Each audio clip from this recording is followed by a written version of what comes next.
আজকের শিরোনাম উত্তর প্রদেশের আগের সরকারের প্রতি যোগী আদিত্যনাথের তীব্র কটাক্ষ, পশ্চিমবঙ্গে সিভিক ভলান্টিয়ারদের বিরুদ্ধে ক্রমবর্ধমান অপরাধের অভিযোগ এবং প্রশাসনের উদ্বেগ। কণ্ঠশিল্পী প্লাস নতুন প্রতিবেদন। সকলকে স্বাগতম জানাই। শুরু করা যাক আজকের প্রতিবেদন।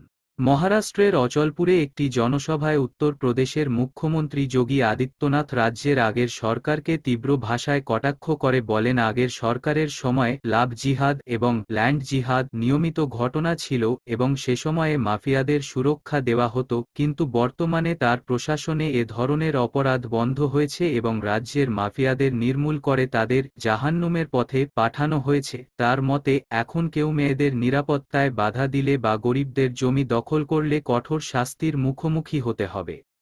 আপডেট যাওয়া যাক। সিভিক ভলান্টিয়ারদের বিরুদ্ধে মহিলাদের নিগ্রহ, তোলাবাজির অভিযোগ ক্রমবর্ধমান। এন্টালির শম্ভুবাবু লেনে মত্ত অবস্থায় সন্তোষ প্রসাদ নামের এক সিভিক ভলান্টিয়ার মহিলার ঘরে ঢুকে অভব্য আচরণ করে এবং বীরভূমের সাঁইথিয়ায় এক সিভিক ভলান্টিয়ার অভিযুক্ত বেআইনি গ্যাস বেলুনের ব্যবসা চালানোয় বিস্ফোরণের কারণে স্থানীয় এক ব্যক্তির মৃত্যু হয়েছে। আরজিকর হাসপাতালের ধর্ষণ ও খুনের ঘটনায় অভিযুক্ত সঞ্জয় রায় একজন সিভিক ভলান্টিয়ার, যার ফলে পুলিশ প্রশাসন অস্বস্তিতে পড়েছে। পশ্চিমবঙ্গে সাম্প্রতিক বছরগুলোতে প্রায় 10 জন সিভিক ভলান্টিয়ারকে অপরাধমূলক কর্মকাণ্ডের জন্য সাসপেন্ড করা হয়েছে এবং কি অন্যান্য সিভিক ভলান্টিয়ারদের অপরাধ নিয়ে সুপ্রিম কোর্টের প্রশ্ন উঠেছে। সিভিক ভলান্টিয়ারদের আইনশৃঙ্খলার নিয়ম ভেঙে পরিচালনা করছে, যা রাজ্য প্রশাসনকে চাপে ফেলেছে এবং সাধারণ মানুষ এবং উচ্চ আদালত সিভিক ভলান্টিয়ারদের পুনর্বাসন ও প্রশিক্ষণের নিয়োগ প্রক্রিয়ায় পরিবর্তন প্রয়োজন বলে মনে করছে।